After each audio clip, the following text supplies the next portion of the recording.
पंजाब केसरी में आप सबका स्वागत है। मैं हूं चंद्रशेखर धरनी, संविधान के जानकार, हरियाणा विधानसभा से सेवानिवृत्त स्पेशल सेक्रेटरी तथा पंजाब विधानसभा में एडवाइज़र रहे राम नारायण यादव हमारे साथ मौजूद है। क्योंकि हरियाणा में नायब सिंह सैनी पार्ट 2 सरकार का गठन हो चुका है। ओथ सेरेमनी के बाद मंत्रिमंडल की गठन की प्रक्रिया के बाद उनको रूम्स भी अलाट हो चुके हैं।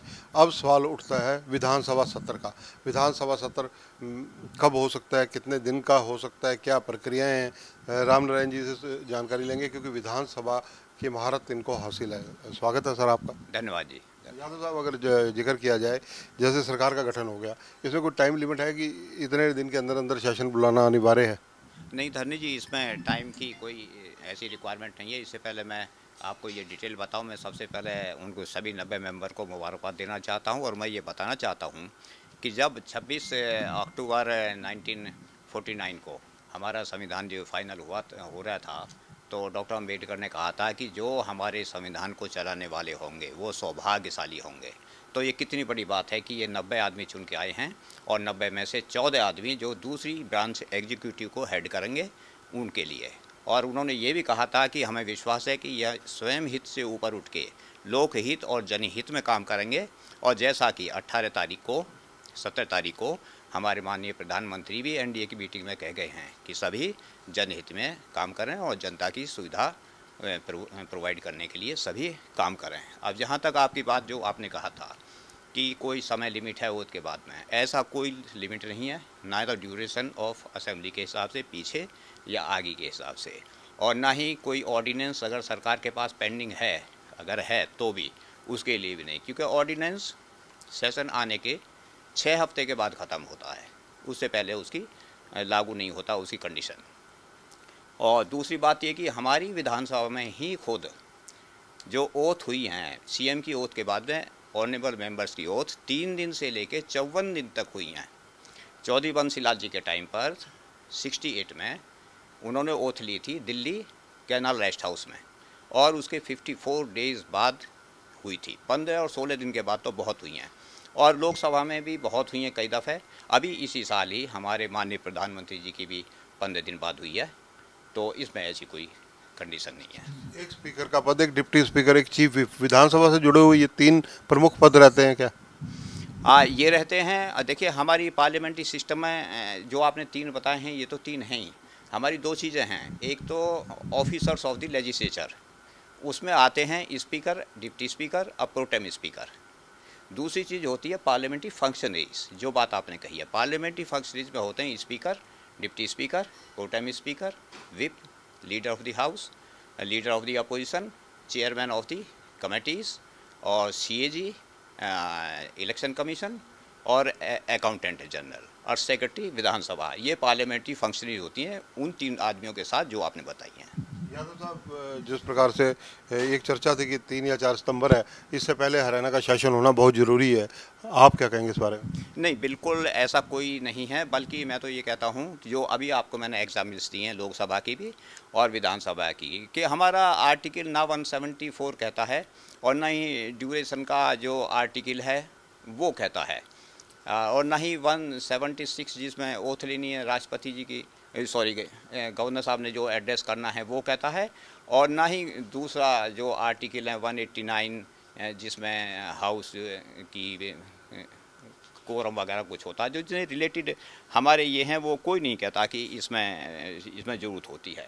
तो और बल्कि मैं एक बात और बताता हूँ कि जो होशियार चीफ मिनिस्टर होते हैं, जैसे मैंने पहले बताई चौधरी बंसीलाल जी की, कि जिस दिन पहली सिटिंग बैठेगी उसके बाद में 5 साल की टेन्योर शुरू होगी। यानी कि आज के बाद जितने दिन चल रहे हैं वो एक्स्ट्रा चल रहे हैं 5 दिन से। और ऑनरेबल मेंबर्स की सैलरीज, ऑनरेबल मेंबर्स की powers, privileges and immunities date of election से स्टार्ट हो चुकी हैं। उनकी सैलरीज डेट ऑफ नोटिफिकेशन से स्टार्ट हो चुकी हैं। उनके अलाउंसेस वगैरह जो होते हैं वो ओथ के दिन शुरू होंगे, और हाउस में वो पार्टिसिपेट ओथ के बाद कर सकते हैं। लेकिन जितना लेट पहली सिटिंग होगी उतनी लेट टेन्योर इसकी ख़त्म होगी। एक चीज़ और पूछनी चाहूँगा, क्या एक दिन का विधानसभा सत्र केवल इस दृष्टिकोण से कि शपथ ग्रहण समारोह हो जाए, बाकी जो विधानसभा सत्र है दिवाली के बाद बुला लिया जाए, ऐसा भी प्रावधान हो सकता है? देखिए, अगर ऐसा करेंगे तो सेशन तो एक ही माना जाएगा। वो सेशन साइन एंड डाई तो एडजन हो जाएगा, लेकिन प्रोरोग नहीं होगा, क्योंकि आर्टिकल 176 साफ कहता है कि जनरल इलेक्शन के बाद पहला सेशन और हर साल का पहला सेशन राज्यपाल महोदय एड्रेस करेंगे। तो ये कॉन्स्टिट्यूशनल बाइंडिंग है और इस सेशन को राज्यपाल महोदय स्पीकर साहब के ओथ, स्पीकर साहब के इलेक्शन के बाद में एड्रेस करेंगे और उसको वोट ऑफ थैंक्स पास करना पड़ेगा। तो ये रिक्वायरमेंट करनी पड़ेगी। अगर ये एडजन करते हैं 1, 2, 3 दिन, 4 दिन, 15 दिन के लिए एडजन कर सकते हैं, कोई लिमिट नहीं है उसमें।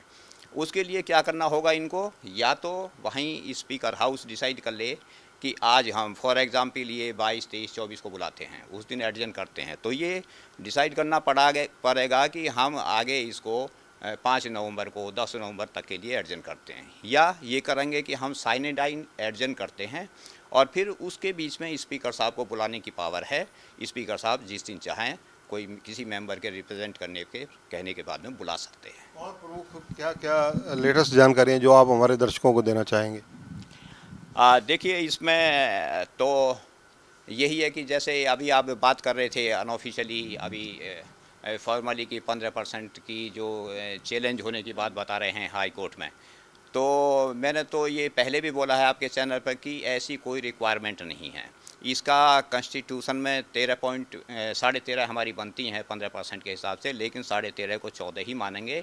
उसके कई रीज़न हैं। एक तो ये है कि इसी आर्टिकल में जिसमें दिए हुए हैं 164 में 15%, उसमें ये तो कहा हुआ है कि 15% से ज़्यादा नहीं होंगे, लेकिन उसके प्रोविज़ो में कहा हुआ है कि कम से कम 12 होंगे। और आप इस स्कीम को समझिए, हमारी कॉन्स्टिट्यूशन की बात, कम से कम 12 नहीं होंगे। जहाँ 40 मेंबर की असेंबली है, जहाँ 60 मेंबर की असेंबली है, तो वहाँ भी तो 12 बन रहे हैं।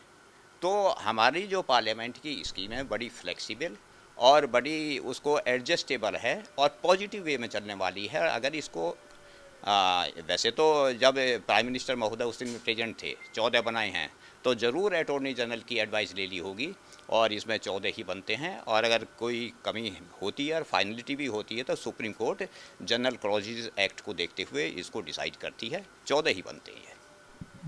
देखिए, यह है राम नारायण यादव, कई बातों का सरलता से जवाब दे रहे हैं और हमारे दर्शकों को हम ये लेटेस्ट जानकारी जो विधानसभा सत्र से रिलेटेड है वो पहुंचा रहे हैं। कैमरामैन संजय सिंह के साथ चंद्रशेखर धरनी, पंजाब केसरी टीवी, चंडीगढ़। हमसे जुड़े रहने के लिए हमारे YouTube चैनल को सब्सक्राइब करें और नई वीडियो की नोटिफिकेशन के लिए बेल आइकॉन को दबाएं। अगर आप ये वीडियो Facebook पर देख रहे हैं तो लाइक जरूर करें और ज्यादा से ज्यादा शेयर करें। धन्यवाद।